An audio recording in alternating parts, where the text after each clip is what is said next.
Hello and welcome to this lecture on applications of eigenvalues and all that. So we're going to continue and look at more a different type of application.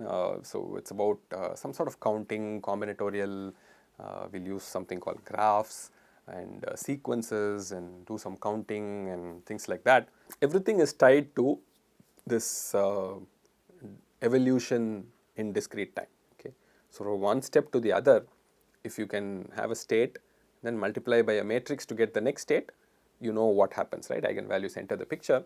So it turns out in completely different looking applications also, essentially what happens is this sort of recursion, right? There is a state and the next state becomes a linear recursion, right? So linear relationship from this state gives you the next state. So this is used in so many other places and in something unlikely also. I mean, you may not have thought about it that way, but you can use eigenvalues for various different counting problems in the discrete setting based on that. Okay, so we're going to see a few quick applications in this short lecture on this topic. Okay, the recap is largely similar to before, so let's proceed. We'll start with one of the simplest applications out there. Okay, so this Fibonacci sequence, okay, of course it continues. Okay, is common and well known.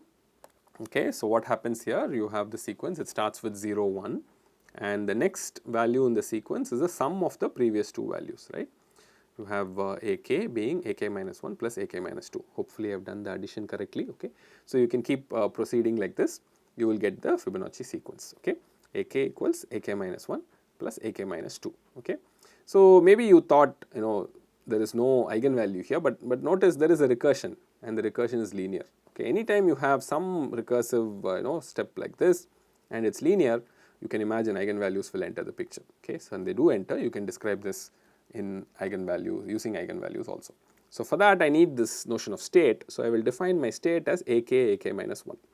The state at time k is AK and AK minus 1. So you can see why I need the AK minus 1 also, right? Because only when I have two things I can find the evolution properly. So xk you can write is simply this 1110 times xk minus 1. Okay, so it's a very trivial thing to establish that this equation is true. So I have my linear, single step time evolution for the sequence, and now I can use my eigenvalues. Okay, so it's a very simple problem here, but still, eigenvalues enter the picture quite naturally. So you can find the eigenvalues for this matrix, you will get 1 plus root 5 by 2 and 1 minus root 5 by 2. You can find the eigenvectors 1 plus root 5 by 2, 1, 1 minus root 5 by 2, 1. Then you can express, the initial state. What is the initial state? 1, 0, right? 1, 0 is the initial state. You can express the initial state in terms of the eigenvectors and then you will know how the evolution will happen. Okay, this is what you do, right? So once you do that, you are done, isn't it? And if you do that, you will get a formula for AK, which is this very famous formula for the Fibonacci sequence. Okay, so this is very simple application, but you again see that how anytime you have a linear equation, linear recursion, eigenvalues and eigenvectors naturally enter the picture.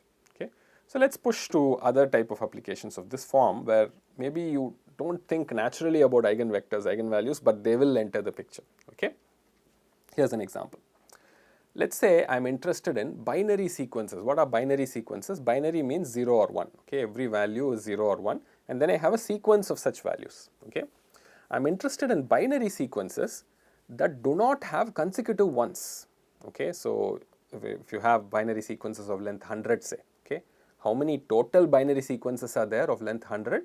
2 power 100, all possible 100, all possible sequences are there, 2 power 100. Out of this 2 power 100, how many do not have consecutive ones? Consecutive ones are not allowed. Every one should be followed by a 0.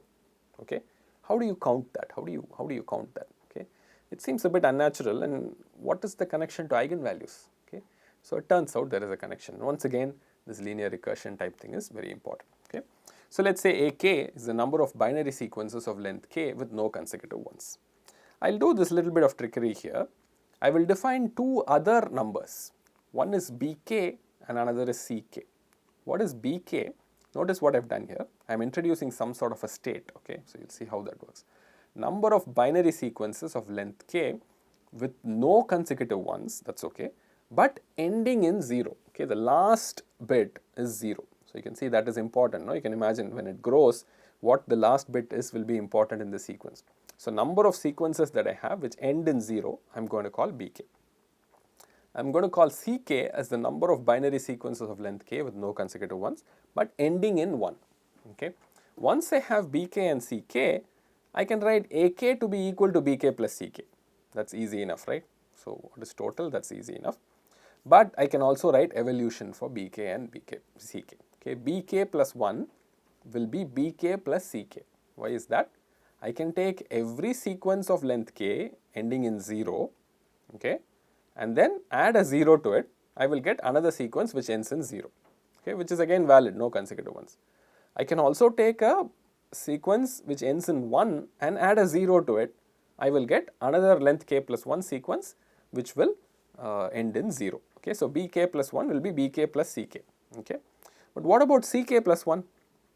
Ck plus 1, if it has to end in 1, I cannot take anything from Ck, right? Because if it is already ending in 1, I cannot add one more 1 to it, because that would violate the no consecutive ones principle. I have to take only previous sequences which end in 0 and then add a 1 to it. So Ck plus 1 becomes equal to Bk. Okay, so I forgot the equal to sign here, apologies for that. There is an equal to, sorry about that, hopefully I will fix it in the slides. So Bk plus 1 Ck plus 1 is equal to, look at the same matrix showing up here, 1 1 1 0 times Bk Ck. Okay, so this is a nice relationship. I have a state evolution, and once I have a state evolution, once I know how to start off, I mean for k equals 1 and all, it's easy to find out B1, BC1, you know where it starts. Okay, then I can do the full evolution, and to find Ak I simply have to add up these two things. Okay, so I'll skip the details here, and you can quickly show that this is true also for Ak. Okay, so let me draw this equal to here.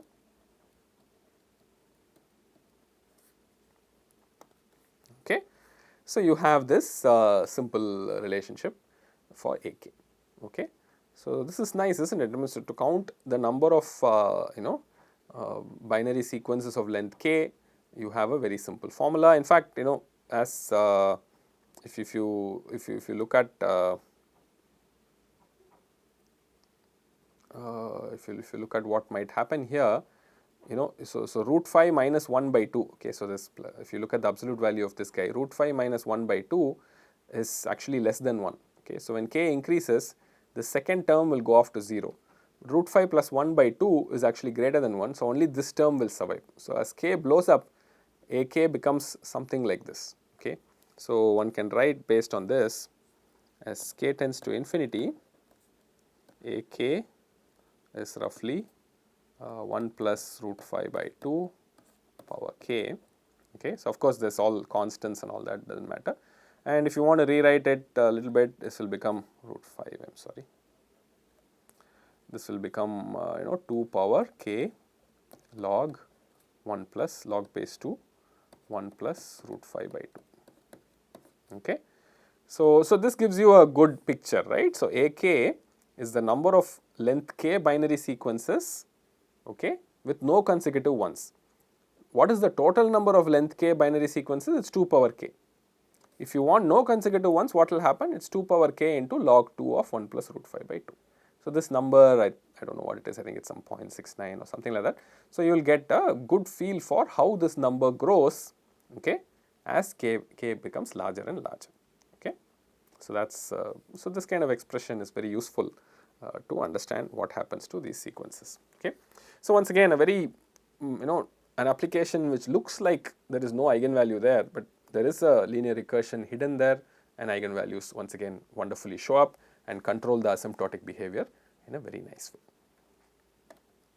Okay, so I am going to give you a picture to understand the previous one. Okay, so the previous counting that we did of number of binary sequences of without consecutive ones can be thought of as a walk in a graph. So now what is a graph? A graph is basically nodes connected with edges. Okay, so here is a graph, very simple graph. There are two nodes.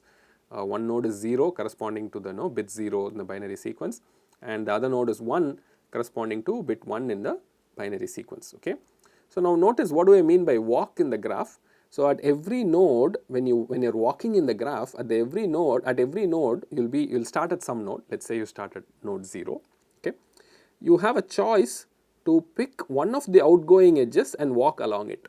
Okay, so out of node 0, I could either pick this edge and walk to node 1, or I could pick this edge and stay in node 0 itself.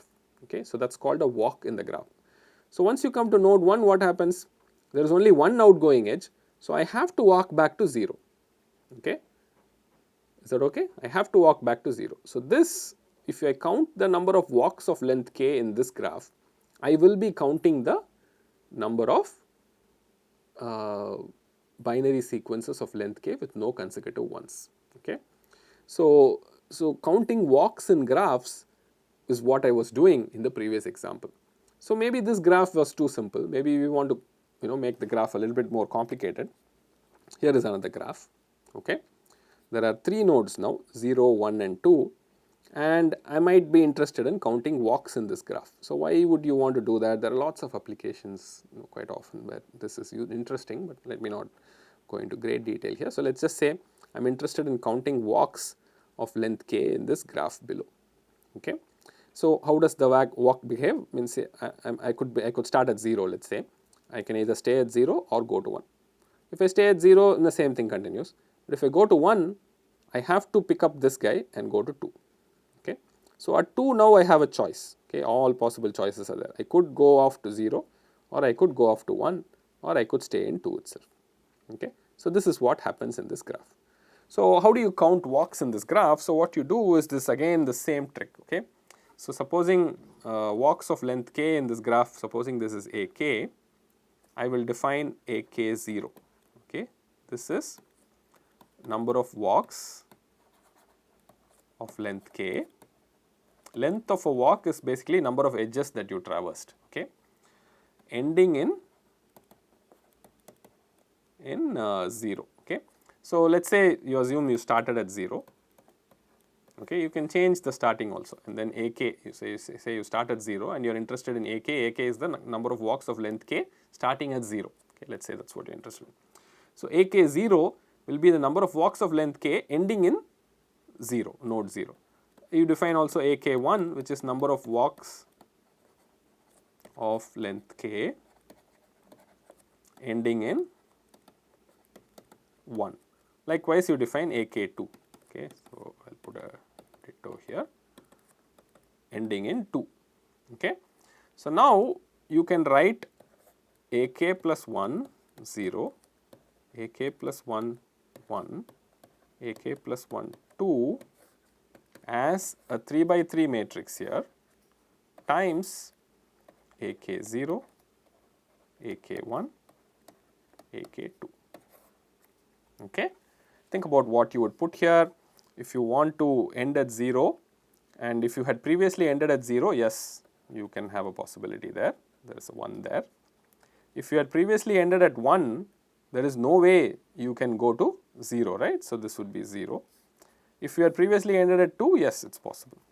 Okay. Now what about ak plus 1? If you previously ended at 0, yes, it's possible. If you previously ended at 1, no chance. If you previously ended at 2 also, it's possible. Is that okay? You have that. And now what about ak plus 1 2? Okay. If you previously ended at 0, you can't get 2. If you previously ended at 1, yes, it's possible. This is also possible. Okay. So hopefully I got this right.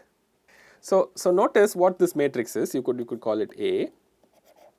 Okay. And this defines your linear recursion. And the eigenvalues of this matrix determine what is going to happen. Okay. So now notice what this matrix is. Okay. This matrix is an interesting matrix. It has 3 columns and 3 rows.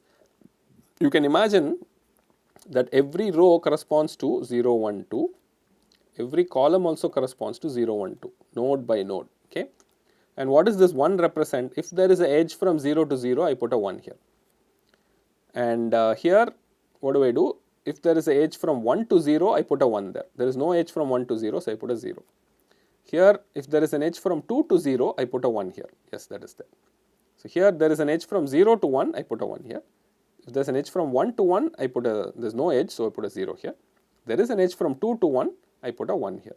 So this matrix sort of captures the graph. It's called a, in some places, it's called some sort of a incidence matrix, okay, and it captures the connections in the graph, okay. So this matrix captures very cleanly for you the connections in this graph, and that connection also gives you the evolution that's needed when you want to count walks in a graph, okay. So you go here, and I'm not going to give you the eigenvalues, eigenvectors of this A.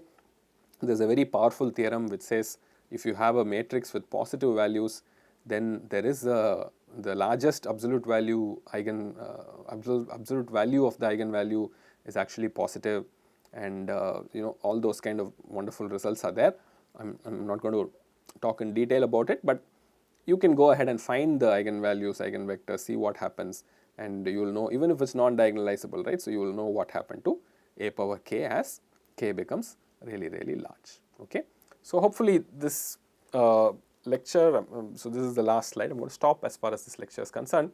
Hopefully this lecture gave you a feel for how, you know, eigenvalues and this linear recursion idea, okay, shows up in counting problems of various types in graphs, and how, you know, matrices are naturally associated with graphs. Notice how this incidence matrix became naturally associated with this graph, particularly with respect to counting problems of this type, okay. So this is a very powerful idea, and in a large area of mathematics and many applications, people use this connection between graphs which express some relationship to matrices, and then eigenvalues of those matrices control the linear recursions or counting or walking that happens on the graph, and you get some nice results in that fashion, okay. So I will leave you to work out additional details of this, but this is the conclusion of the lecture. Thank you very much.